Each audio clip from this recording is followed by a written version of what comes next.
Donc on va faire une petite prière.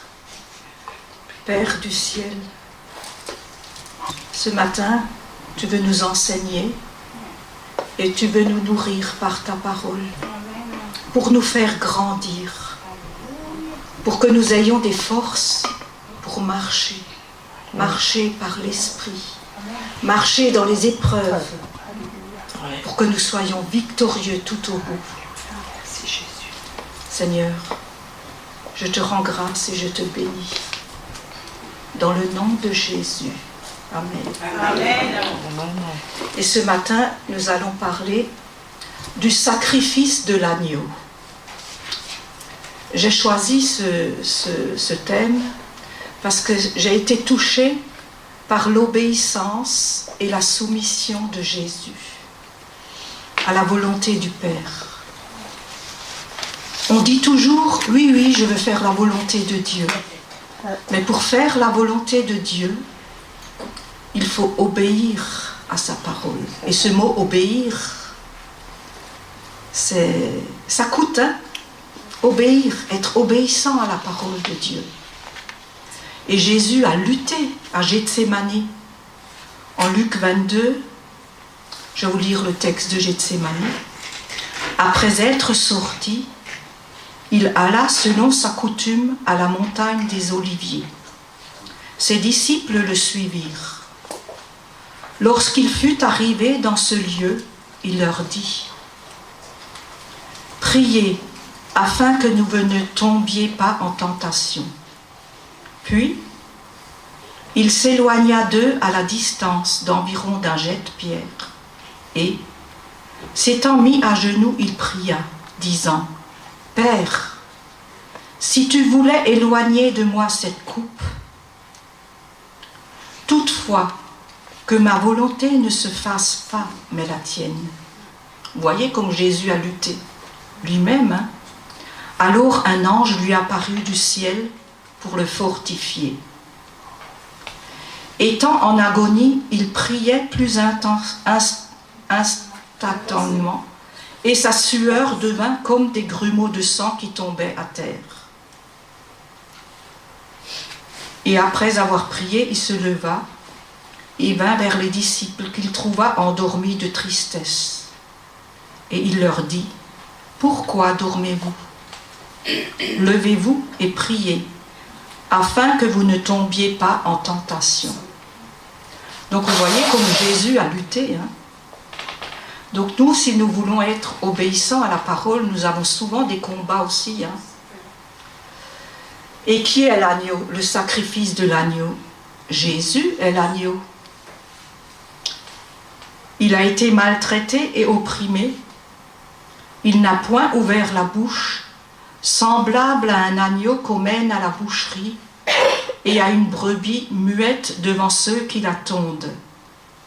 Il n'a point ouvert la bouche. C'est en Ésaïe 53, verset 7. Et en Exode 12, verset 5, 6, 7, ce sera un agneau sans défaut, mâle, âgé d'1 an. Vous pourrez prendre un agneau ou un chevreau. Vous l'immolerez entre les 2 soirs. On prendra de son sang et on en mettra sur les 2 poteaux et sur le linteau de la porte des maisons où l'on le mangera. Au verset 13, le sang vous servira de signe sur les maisons où vous serez. Je verrai le sang et je passerai par-dessus vous, et il n'y aura point de plaie qui vous détruise quand je frapperai le pays d'Égypte. Vous voyez, quand on est recouvert du sang de Christ, il n'y a rien qui peut nous atteindre. Au verset 23, quand l'Éternel passera pour frapper l'Égypte et verra le sang sur le linteau et sur les 2 poteaux, l'Éternel passera par-dessus la porte et il ne permettra pas aux destructeurs d'entrer dans vos maisons pour frapper. Par le sang de Jésus-Christ, les croyants ont la rédemption et le pardon de leurs péchés. C'est en Éphésiens 1, verset 7. En lui, nous avons la rédemption par son sang, la rémission des péchés selon la richesse de sa grâce. Le pardon n'est pas une chose que l'on peut acquérir, c'est quelque chose que le sang nous a acquis et que la foi doit s'approprier. C'est par le sang que nous sommes purifiés et justifiés.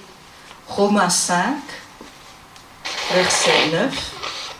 À plus forte raison donc, maintenant que nous sommes justifiés par son sang, serons-nous sauvés par lui de la colère et de la condamnation. En Hébreux 9, verset 14, combien plus le sang de Christ, qui par un esprit éternel s'est offert lui-même à Dieu sans tache, purifiera-t-il votre conscience des œuvres mortes, afin que vous serviez le Dieu vivant. Il y a différentes personnes ou des chrétiens. Il y a premièrement ceux auxquels le péché ne pèse pas, parce qu'ils l'aiment. Ils vivent dans le péché, ça ne les dérange pas. Il y a une deuxième catégorie de gens, ceux qui en sentent le fardeau et qui voudraient s'en débarrasser par leur propre force, l'expier pour acquérir la faveur de Dieu par des œuvres. Cette forme de conduite, le Seigneur ne l'aime pas. Cela ne procurera jamais la paix ni un amour authentique pour Dieu. Et il y a une troisième catégorie de gens, de chrétiens, ceux qui, croyant en Christ et en son sang expiatoire, leurs péchés sont effacés par sa mort et ont la conscience purifiée de la culpabilité et des œuvres mortes. Leurs cœurs sont pleins d'amour pour Dieu et ils le servent avec la liberté qui vient de cette foi au sang qui purifie et qui rend parfait. Donc, par le sang de Christ, le croyant peut pénétrer dans le lieu saint, dans la présence même de Dieu. En Hébreux 9, versets 11 et 12, il est dit « Mais Christ est venu comme souverain sacrificateur des biens à venir. Il a traversé le tabernacle plus grand et plus parfait, qui n'est pas construit de main d'homme, c'est-à-dire qui n'est pas de cette création, et il est entré une fois pour toutes dans le lieu très saint, ayant obtenu une rédemption éternelle. » Donc, en Hébreux 10, versets 19 et 20. « Ainsi donc, frères, puisque nous avons au moyen du sang de Jésus une libre entrée dans le sanctuaire par la route nouvelle et vivante qu'il a inaugurée pour nous au travers du voile, c'est-à-dire sa chair. Dieu est saint et je suis pécheur, mais l'offrande de Christ, une fois pour toutes, je suis rendu parfait. Par ce sang, je peux pénétrer sans crainte dans la présence de Dieu. » Amen.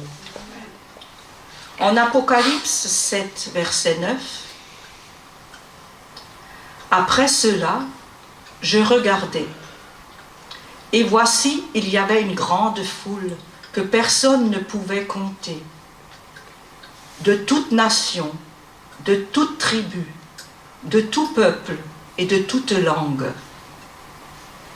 Ils se tenaient devant le trône et devant l'agneau, revêtus de robes blanches et des palmes dans leurs mains. Et ils criaient d'une voix forte en disant « Le salut est à notre Dieu, qui est assis sur le trône et à l'agneau. » Au verset 13 et 14, « Et l'un des vieillards prit la parole et me dit « Ce sont ceux qui sont revêtus d'une robe blanche. Mais qui sont-ils et d'où sont-ils venus ?» Mais je lui dis « Mon Seigneur, tu le sais ?» Et il me dit « Ce sont ceux qui viennent de la grande tribulation. Ils ont lavé leurs robes et les ont blanchis dans le sang de l'agneau. Ceux qui ont lavé leurs robes dans le sang de l'agneau ont part à l'arbre de la vie, et ils se tiendront devant le trône de Dieu. Christ, sur la croix, nous a ouvert la route qui conduit au trône de Dieu. Nous aussi, nous serons assis sur le trône. Celui qui vaincra, je le ferai asseoir avec moi sur mon trône, comme moi j'ai vaincu, et je me suis assis avec mon Père sur son trône. C'est en Apocalypse 3, verset 21. Le sang de Jésus-Christ purifie sans cesse de tout péché ceux qui marchent dans la lumière. C'est en 1 Jean, versets 1 à 7. Si nous marchons dans la lumière, comme il est lui-même dans la lumière, nous sommes mutuellement en communion, et le sang de Jésus, son Fils, nous purifie de tout péché. Alors arrêtons-nous de nous fatiguer continuellement avec cette pensée qu'on doit faire quelque chose pour expier notre péché et pour être agréable à Dieu. Nous n'avons rien à faire. Tout a été fait. Le sang de Christ nous a rendus toujours agréables à Dieu. Tout est accompli, a dit Jésus sur la croix. Et vous vous souvenez qu'on chante souvent un chant. Le sang de Jésus est suffisant pour ma vie, ma famille. Alors je voudrais parler de quelque chose qui me pèse sur le cœur. Je connais des chrétiens qui vont voir régulièrement des voyantes ou des tireuses de cartes ou des choses comme ça. Mais ça, c'est limiter Dieu et penser qu'il n'est pas à la hauteur, puisqu'on va chercher du secours ailleurs. C'est limiter Dieu. Et Dieu a horreur de cela. On va aller voir en Deutéronome 18 ce qu'il dit. Parce que ceci est un péché. C'est une abomination à l'Éternel. Deutéronome 18. Lorsque tu seras entré dans le pays que l'Éternel ton Dieu te donne, tu n'apprendras point à imiter les abominations de ces nations-là. Qu'on ne trouve chez toi personne qui fasse passer son fils ou sa fille par le feu, parce qu'autrefois ils offraient des sacrifices humains à leur Dieu, mais personne aussi qui exerce le métier de devin, d'astrologue, d'augure ou de magicien, d'enchanteur, personne qui consulte ceux qui évoquent les esprits ou disent la bonne aventure, personne qui interroge les morts. Car quiconque fait ces choses est en abomination à l'Éternel. Et c'est à cause de ces abominations que l'Éternel, ton Dieu, va chasser ces nations devant toi. Tu seras entièrement à l'Éternel, ton Dieu. Car ces nations que tu chasseras écoutent les astrologues, les devins. Mais à toi, l'Éternel, ton Dieu, ne le permet pas. Donc vous voyez, s'il y a des gens qui ont touché à ces choses-là, il faut demander pardon à Dieu. Parce qu'on ne peut pas prier Dieu et avoir eu recours à des voyants. Parce qu'on a mis des limites, on a pensé que Dieu n'est pas assez puissant pour nous aider. Et ça, c'est un péché grave. Donc, il faut demander pardon à Dieu. J'ai eu une amie, enfin une collègue de travail, et elle était malade. Je lui ai téléphoné, je lui ai parlé de Jésus, et elle m'a dit, demain je vais voir un rebouteux. Mais le Seigneur nous laisse la liberté. J'étais triste. Mais depuis, elle a fait plusieurs tentatives de suicide. Je vois bien que son rebouteux ne l'a pas aidé. Alors on se demande pourquoi les gens ne s'en sortent pas de problème. S'ils ont touché à ces choses-là, ça les poursuivra tout le temps. Tout le temps, tout le temps. Et c'est une chose qu'il faut dénoncer. Je ne veux pas être complice de ces choses-là. Donc que ce soit clair. Alors il y a des gens qui disent « Ah mais tu comprends, c'est spirituel ». Mais ils ne savent pas que le monde spirituel, il y a des anges de Dieu et il y a les anges déchus. Et comme l'Éternel est contre ces choses-là, ce n'est sûrement pas les anges de Dieu qui viennent pour aider les voyantes et les marabouts, je sais quoi. C'est les anges déchus. Alors méfiez-vous de ces choses-là. Et si vous voulez vous en sortir, demandez pardon à Dieu. Et il accordera le pardon, parce qu'il est miséricordieux. Mais ne touchez pas à ces choses. Il y en a qui prennent ces choses à la légère. Et comme dit Paul, il a dit ce matin, Jésus est le seul guérisseur. Hein? Donc priez le Seigneur et n'allez pas n'importe où. Et déjà, il vous taxe, il vous prenne les sous. Voilà. Donc, à cause du sacrifice de Christ, personne ne peut accuser ou condamner les élus. Romains 8, verset 1. Il n'y a absolument aucune condamnation pour ceux qui sont en Jésus-Christ. La mort de Christ a réglé cette question pour toujours. Si nous appartenons à Dieu, le diable ni le monde n'a plus aucun droit sur nous. Par la mort de Christ, le diable est anéanti et rendu impuissant. Je connais quelqu'un qui n'arrête pas de dire « Oh, je suis attaqué, je suis attaqué, je suis attaqué ». Mais là, il est bien marqué. Hein? Si nous appartenons à Dieu, le diable ni le monde n'a plus aucun droit sur nous. Et par la mort de Christ, le diable est anéanti et rendu impuissant. Amen. Donc, en Hébreux 2, verset 14, « Ainsi donc, puisque les enfants participent au sang et à la chair, il a également participé lui-même, afin que par la mort, il anéantit celui qui a la puissance de la mort, c'est-à-dire le diable. » C'est vrai, le péché est un mal qui a des conséquences bien plus grandes que nous l'imaginons.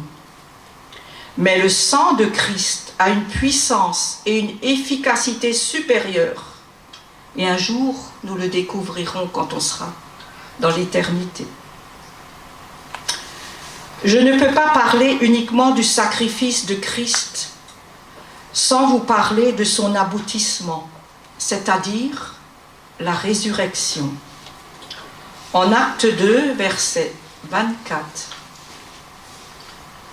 Dieu l'a ressuscité en le délivrant des liens de la mort, parce qu'il n'était pas possible qu'il fût retenu par elle. Et quand Jean le Baptiste a vu Jésus qui venait à lui, il dit « Voici l'agneau de Dieu qui ôte le péché du monde. » En Jean 1, verset 34, « Et j'ai vu et j'ai rendu témoignage qu'il est le Fils de Dieu. » Donc, on va faire une petite prière maintenant. Voilà. Merci Seigneur pour ton sacrifice qui nous a ouvert les cieux et nous a tracé cette route nouvelle, cette route vivante par laquelle nous pouvons pénétrer dans le sanctuaire de Dieu et nous approcher de Dieu sans crainte. Parce que nous sommes justifiés par le sang de Jésus. Oui, par ce sang versé, nous sommes purifiés et justifiés. Il n'y a plus aucune condamnation pour les élus de Dieu. Tu es l'agneau vainqueur. Règne en moi, Seigneur. Règne dans ma famille. Règne sur notre pays de France, sur ce pays qui est en désordre, Seigneur. Béni sois-tu, Seigneur. Loué sois-tu, honoré et élevé. Toi, l'agneau vainqueur. Amen. Amen.